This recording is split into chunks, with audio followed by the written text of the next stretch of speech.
Shalom. నేనిప్పుడు చెప్పే మాట మీరు విన్నారంటే గనక షాక్ తింటారు. నేను మీకిప్పుడు కొన్ని వాక్యాలు చూపిస్తాను. ఆ వాక్యాల్లో ఏదైనా మీకు నూతన సంవత్సరంలో వాగ్దానం కింద వచ్చుంటే గనక దాన్ని తీసి పక్కన పడేయండి. అది మీకు దేవుడిచ్చిన వాగ్దానం కాదు.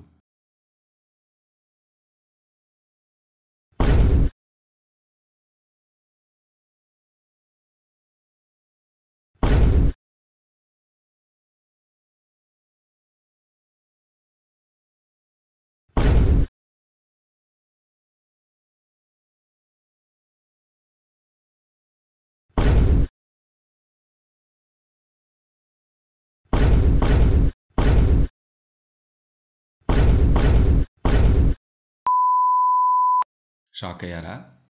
అది నిజం. అవన్నీ మీకు వచ్చిన వాగ్దానాలు కాదు. దేవుడు మీకిచ్చిన వాగ్దానాలు కాదు. ఎందుకంటే వాక్యాన్ని మనం సరైన విధంగా అర్థం చేసుకోకపోవటం అనమాట. చివరి వరకు చూడండి. అవి ఎందుకు మీకు నిజంగా దేవుడిచ్చిన వాగ్దానం కాదో మీకు క్లియర్గా ఎక్స్ప్లెయిన్ చేస్తాను. కొంచెం కూడా మిస్ చేయకుండా అబ్జర్వ్ చేయండి.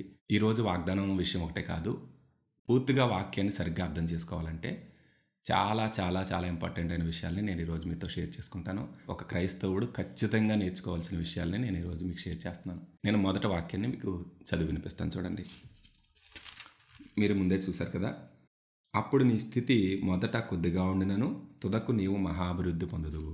దానికి పైన వచనము, నిశ్చయముగా ఆయన నీ యందు శ్రద్ధ నిలిపి నీ నీతికి తగినట్లుగా నీ నివాస స్థలమును వర్ధిల్ల చేయను.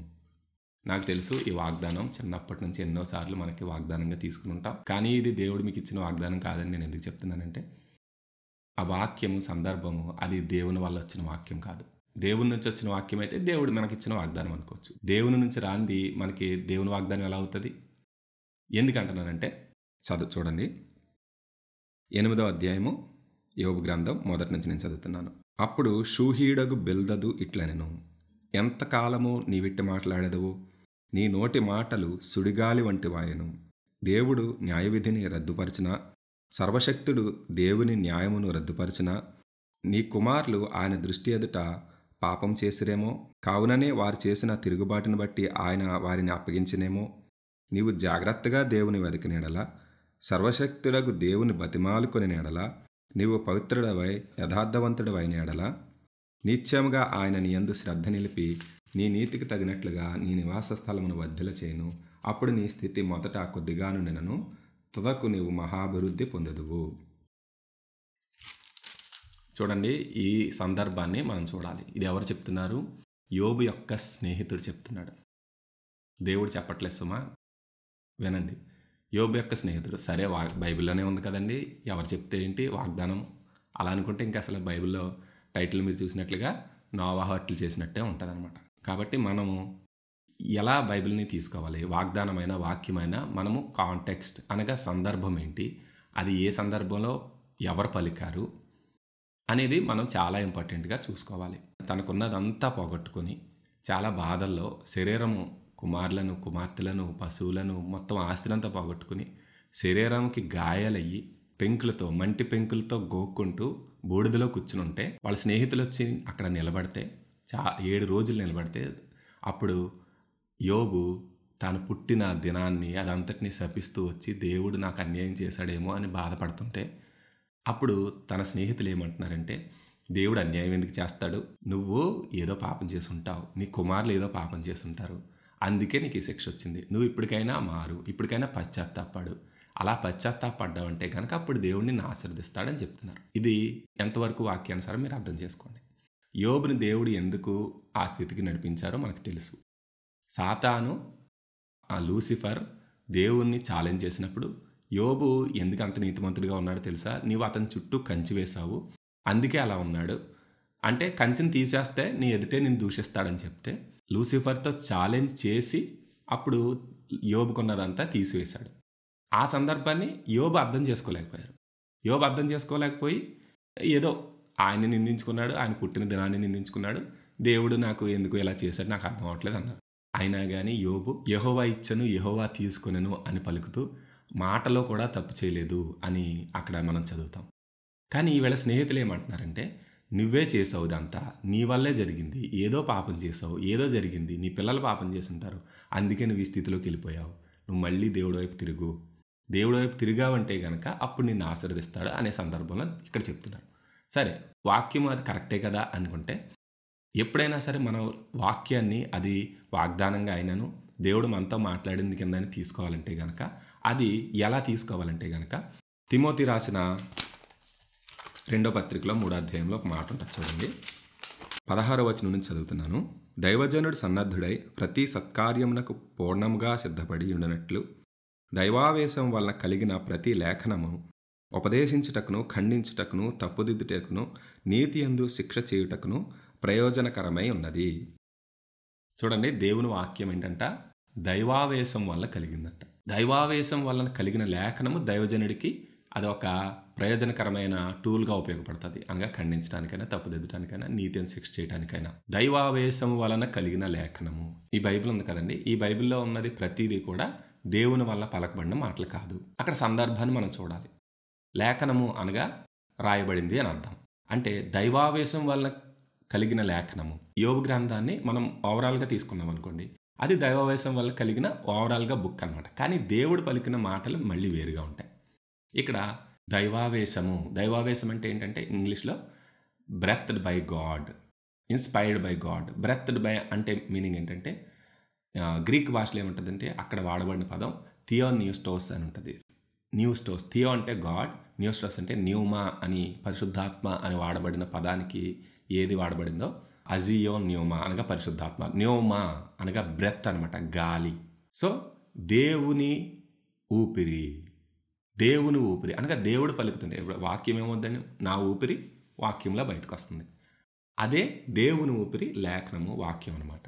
దేవుని ఊపిరి అది దైవావేశం వల్ల కలిగిన లేఖనము. కాబట్టి ఇప్పుడు చెప్పండి, ఇక్కడ 8వ అధ్యాయంలో, యోబు 8వ అధ్యాయంలో వ్రాయబడినట్టుగా షూహీడైన బిల్దదు అయినా, లేదా తేమానీయుడైన ఎలీఫజ్ అయినా, లేకపోతే ఇంకా ఉన్నారు కదా వాళ్ళైనా సరే, వాళ్ళ పలికింది దైవావేశం వల్ల కలిగిందా?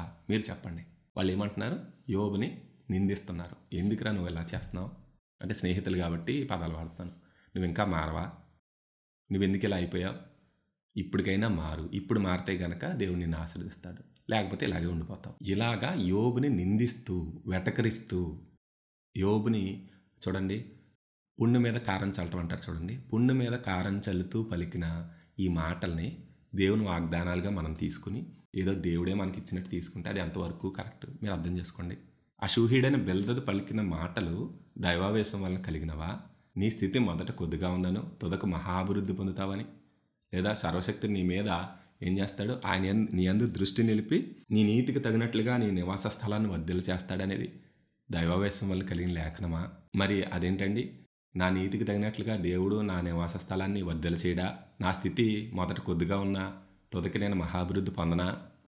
అది వాక్యానుసారం కాదా? అవును, వాక్యానుసారమే. వాక్యానుసారమైనంత మాత్రాన అది దేవుడు పలికిన మాటలు కాదు. అపవాది యేసుక్రీస్తు ప్రభువుని శోధించడానికి వచ్చి ఈ రాళ్ళు రొట్టెలుగా చేసుకుని తిను, నీవు దేవుని కుమారుడు అయితే అంటే, యేసుక్రీస్తు ప్రభువారు అంటారు, మనుషుడు రొట్టె వల్ల మాత్రం కాదు కానీ దేవుని నోటి నుంచి వచ్చే ప్రతి మాట వల్ల బ్రతుకుతాడని చెప్తే, మత్తయి సువార్త 4:4లోను అలాగే లూకా సువార్త 4:4లో కూడా ఈ వాక్యాలు రాయబడి ఉంటాయి. అప్పుడు లూసిఫర్ వాక్యం చెప్పారు కదా అని చెప్పి దేవాలయ పైన శిఖరం మీద కూర్చోబెట్టి పైనుంచి దూకే, అప్పుడు నీ పాదాలకు రాయి తగలకుండా అప్పుడు దేవదత్తలు నిన్ను వచ్చి ఎత్తి పట్టుకుంటారు. సాతాను చెప్పింది అక్కడ వచనం. అక్కడ నిజంగా రాయబడి ఉన్న లేఖనాన్ని సాతాను ఎత్తిపట్టి చూపించింది. అయితే సాతాను చెప్పింది కదా అని చెప్పి అది వాక్యంగా తీసుకుంటామా? చెప్పిన సందర్భం ఏంటి, చెప్పిన వ్యక్తి ఎవరు, అతను చెప్పిన ఉద్దేశం ఏంటి, అది దైవావేశం వల్ల కలిగిందా లేదా చూసుకోవాలి మనం. అలా కాకుండా అక్కడ సందర్భం ఏంటో పట్టించుకోకుండా నోవాహు అట్లా చేశాను చూడండి, దేవుడు చితిసారకపు మ్రాన్ని తీసుకొచ్చి దానికి నువ్వు కీలు పూసి వాడని చెయ్యి, ఇలా 3 అంతస్తులు చెయ్యి అన్నీ చెప్పిన తర్వాత చివరికి నోవాహు అట్లు చేశాను అంటే ఆ ఒక్క అట్లు అనే కాంటెక్స్ట్ని తీసుకుంటే ఏమవుద్దండి, చాలామంది అలా తీసుకుంటారు. ఎక్కడో సందర్భం లేని ఒక చోట తీసుకొచ్చి దాన్ని ఆ వాక్యాన్ని వాగ్దానంగాను లేదా దేవుడు నాతో మాట్లాడాడు అని కానీ చదువుతుంటే ఏదో మనకు స్ట్రైక్ అవుతుంది. మన మైండ్ని బట్టి మనకి వాక్యం మనకి మనుషుడు ఏం వినాలనుకుంటాడో అదే వింటాడు. అలాగా ఏమి కావాలనుకుంటే అది ఏరుకుంటే కుదరదండి. చూడండి, చిన్నపిల్లలు ఏదైనా ఆహారం కనపడింది అనుకోండి, మనం ఏదైనా తింటున్నాం అనుకో, అందులో జీడిపప్పులని లేదా వాళ్ళకి కావాల్సింది ఏదో తీసుకుని తినేయటానికి ట్రై చేస్తూ ఉంటారు. మనకు అలా కాదండి, మనం అలా అక్కడక్కడ ఏరుకుని తినటం కాదు, మనం ఫుల్గా వాక్యాన్ని మొదటి నుంచి చివరి వరకు చూడాలి. యోబు గ్రంథంలోంచి వాగ్దానం చూస్తున్నామంటే జూమ్ అవుట్ చేసి మొత్తం యోబు గ్రంథాన్ని పైనుంచి చూడాలి. ఏం జరిగింది, ఎవరు ఎలాంటి మాటలు మాట్లాడుతున్నారు, అది అసలు దేవుని దైవావేశం వల్ల కలిగిందా లేదా చూడటానికి. అన్నిటికంటే ఇంపార్టెంట్ వాళ్ళ గురించి దేవుడు ఏం మాట్లాడుతున్నాడో చివరి చూద్దాం. చూడండి 42వ అధ్యాయము యోబు గ్రంథంలో చూస్తే 7వ వచనము. యెహోవా యోబుతో ఆ మాటలు పలికిన తర్వాత ఆయన తేమానీయుడైన ఎలీఫజుతో ఇలాగూ సెలవిచ్చెను. నా సేవకుడైన యోబు పలికినట్లు మీరు నన్ను గూర్చి యుక్తమైనది పలకలేదు గనక నా కోపము నీ మీదను నీ ఇద్దరు స్నేహితుల మీదను మండుచున్నది. కాబట్టి 7 ఎడ్లు 7 పొట్టేళ్లను మీరు తీసుకుని నా సేవకుడైన యోబు నద్దకు పోయి మీ నిమిత్తము దహనబలి అర్పింపవలను. అప్పుడు నా సేవకుడైన యోబు మీ నిమిత్తము ప్రార్థన చేయను. మీ అవివేకమును బట్టి మిమ్మల్ని శిక్షింపకుండినట్లు నేను అతనిని మాత్రము అంగీకరించదను. ఏలయనగా నా సేవకుడైన యోబు పలికినట్లు మీరు నన్ను గూర్చి యుక్తమైనది పలకలేదు. చూడండి, దేవుడు డైరెక్ట్గా చెప్తున్న మాట. దేవుడే డైరెక్ట్గా ఏం చెప్తున్నారు, మీరు నా గురించి యుక్తమైన మాట పలకలేదు అంటున్నారు. ఈయనేమంటున్నాడు, నీ నీతికి తగినట్లుగా నీ నివాస స్థలాన్ని ఆయన వద్దలు చేస్తాడు. దేవుడేమంటున్నారు, మీరు నా గురించి యుక్తమైనది పలకలేదు, నీ నీతికి తగినట్లుగా ఆయన నీ నివాస స్థలాన్ని వద్దలు చేస్తాడని చెప్తే అది యుక్తమైంది కాదంట. దేవుడే చెప్తున్నాడు. దేవుడు ఇంటూ కొట్టేశాడు దాన్ని. రెడ్డ పిన్ తీసుకుని ఇంటూ కొట్టేశాడు దేవుడు. మీరు పలకింది కరెక్ట్ కదా అబ్బాయి అని చెప్పాడు. మళ్ళీ తేడా వస్తే యోబు దగ్గరికి వెళ్ళి మీరు ప్రార్థన చేయించుకోండి, తేడా వస్తే మీకు మామూలుగా ఉండదని చెప్పాడు. అంటే ఏంటంటే అర్థం, దేవుడు అప్రూవ్ చేయలేని వాక్యాన్ని పట్టుకుని మన వాగ్దానంగా ఎలా తీసుకుంటాం. ఇంకా రెండవది ఫిలిప్పీ పత్రిక 4:19లో కాగా దేవుడు తన ఐశ్వర్యం చొప్పున క్రీస్తు యేసునందు మహిమలో మీ ప్రతి అవసరము తీర్చును. ఇది ఎంత గొప్ప వాగ్దానం. ఇది వాగ్దానం కాదంటారు ఏంటండి అనుకుంటున్నారా? అది వాగ్దానం కాదు, ఆశీర్వాదం.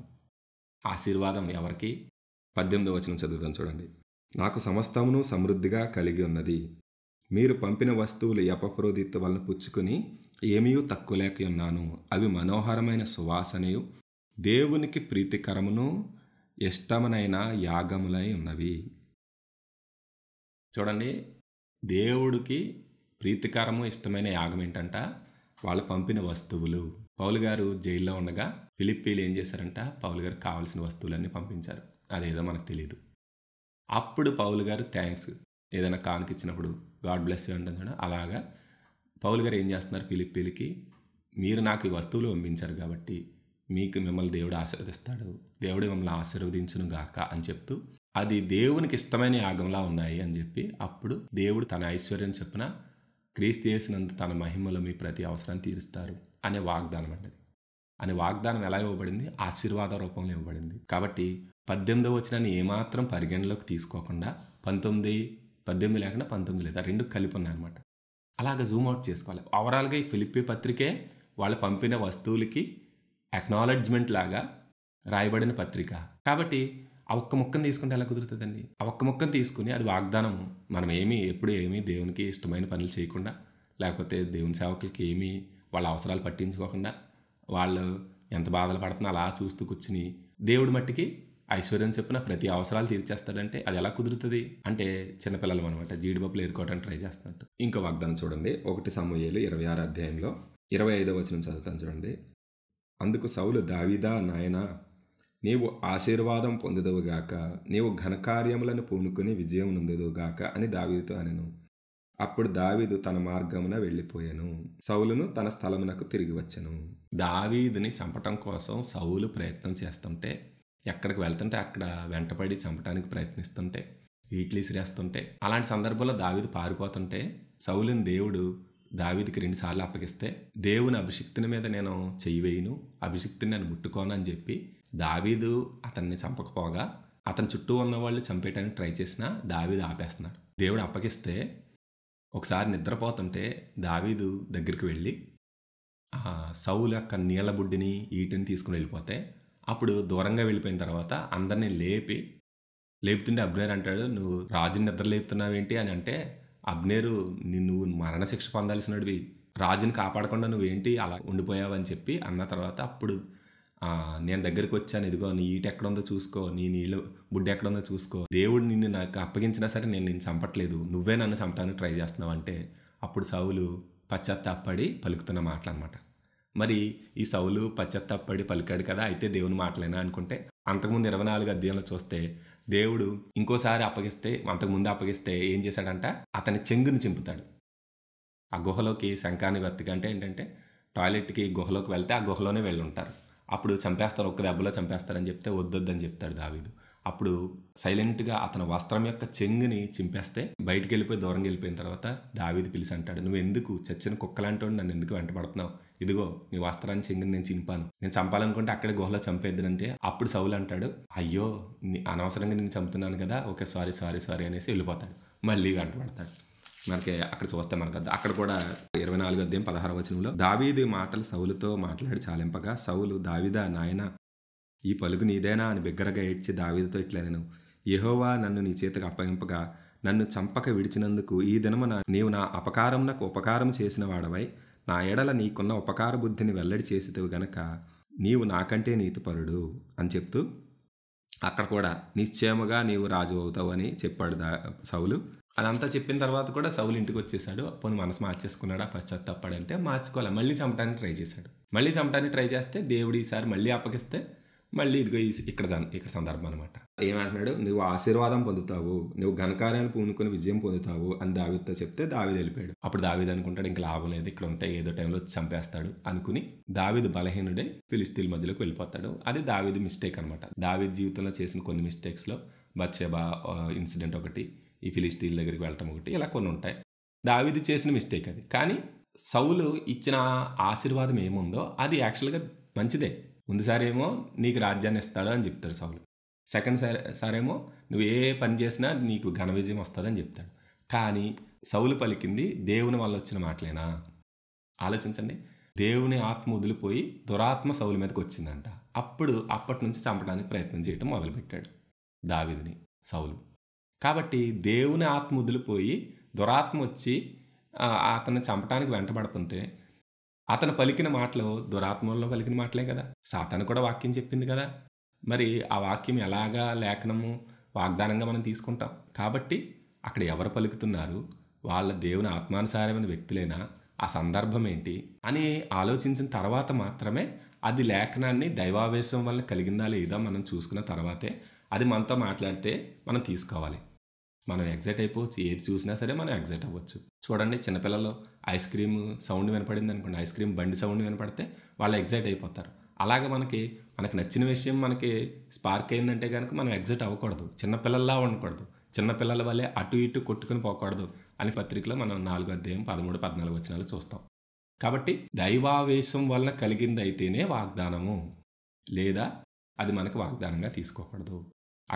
అక్కడ షూహిడైన బెల్దద్ పలికింది, తేమానుడి ఎలీఫజ్ పలికింది, ఇక్కడ సౌలు పలికింది. దేవునికి వ్యతిరేకమైన వాళ్ళైనా, దేవుని ప్రజలకు వ్యతిరేకమైన వాళ్ళైనా, ఎవరు పలికిందైనా సరే అది దైవావేశం వల్ల పలికింది కాదు. వాళ్ళ ఇంటెన్షన్ ఆ పలికిన లేఖనాలే లిటరల్గా తీసుకుంటే సరిపోదు. ఆత్మ, దైవావేశము, బ్రెత్డ్ బై గాడ్, థియో న్యోమా, థియో దేవుని ఆత్మ, దేవుని ఊపిరి, థియోనియోస్టోస్ అనే పదం అంటే దేవుని ఊపిరి. కాబట్టి అలా ఉందా లేదా చెక్ చేసుకోవాలండి. సందర్భాన్ని మనం చూసుకుని ఆ దేవుడు మనతో మాట్లాడాడని మనం ఫిక్స్ చేసుకోవాలి. అదేవిధంగా ఏ వాక్యాన్నైనా మనం తీసేసుకోవచ్చా? ఇశ్రాయేలీలను బాధ పెట్టేది నువ్వే అని చెప్పి ఆహాబు ఏలియాని అంటాడు. నేను బాధ పెట్టడం ఏంటి, నువ్వు నీ భార్య కలిపి విగ్రహాలు చేసుకోవటం వల్లే ఇశ్రాయేల్ ప్రజలు బాధపడుతున్నారు.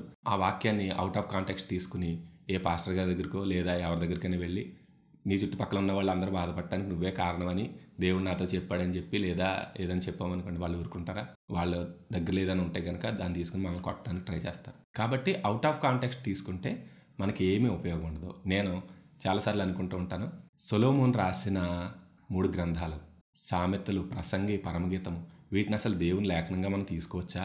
ఎందుకంటే సొలొమోను డెస్టినేషన్ ఏం జరిగింది, చివరికి దేవుని నుంచి దూరం అయిపోయినట్టుగా కనిపిస్తుంది. అసలు సొలొమోను పరలోకం వెళ్ళాడా అంటారు కొంతమంది. నేను అనుకుంటాను, ఫస్ట్లో అనుకునేవాడిని అసలు సొలొమోను వాక్యాల్ని లేఖనాలుగా తీసుకోవచ్చా తీసుకోకూడదా అనుకునేవాడిని. తర్వాత అర్థమైంది ఏంటంటే అతను సొలొమోను అవి రాసినప్పటికీ అతను దేవుని ఆత్మానుసారంగానే ఉన్నాడు. తర్వాత తప్పిపోయి ఉండొచ్చు, కానీ సొలొమోను పరలోకం ఖచ్చితంగా వెళ్ళుంటాడని ఇప్పుడు నేను నమ్ముతున్నాను. ఎందుకు తెలుసా? సొలొమోను గనక పరలోకం వెళ్లకుండా చనిపోయి ఉంటే గనక దేవుడు ఆ 3 గ్రంథాలని మన బైబిల్లో ఉండనిచ్చేవాడు కాదు. ఏ బుక్స్ బైబిల్లో ఉండాలి, ఏ బుక్స్ ఉండకూడదు అనేది ఎర్లీ స్టేజెస్లో ఎన్నో డిబేట్స్ జరిగినాయి. పెద్దలు, బైబిల్ పండితులు వాళ్ళందరూ కూడా ఎన్నో డిబేట్స్ చేసుకుని ఫైనల్గా ప్రొటెస్టెంట్ బైబిల్ అయిన మన బైబిల్లో ఆహ్, ఈ ఏ బుక్స్ ఉండాలని వాళ్ళు డిసైడ్ చేశారు. వాళ్ళు దేవుని ఆత్మానుసారంగా నడిచారు.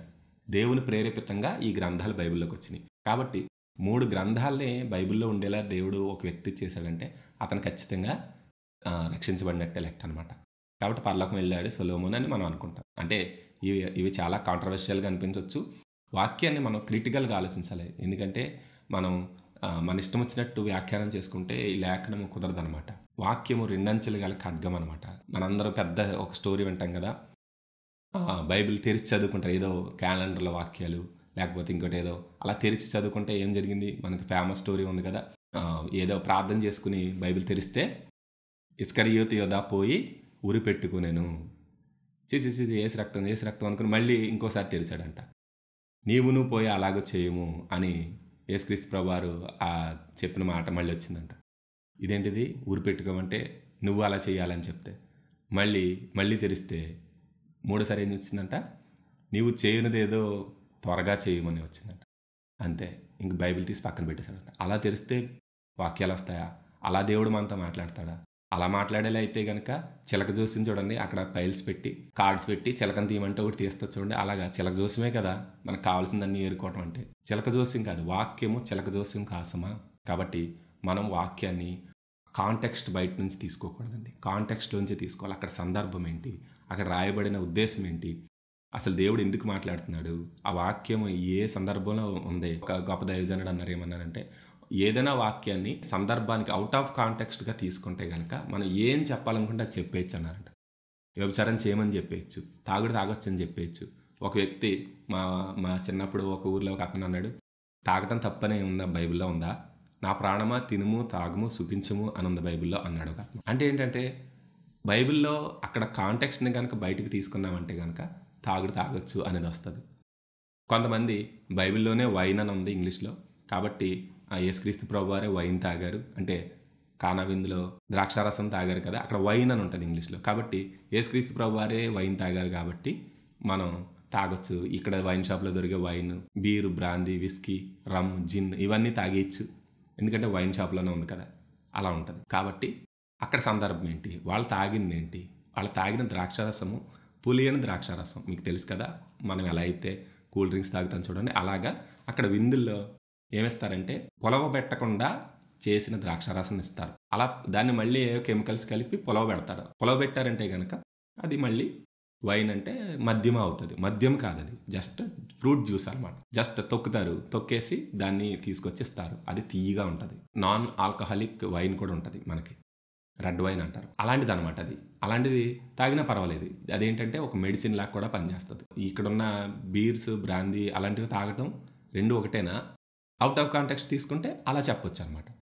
లేకపోతే సిగరెట్ తాగకూడదని బైబిల్లో ఉందా అంటారు కొంతమంది. ఎక్కడ ఉంది? లేదు, అప్పటికి సిగరెట్లే లేవు.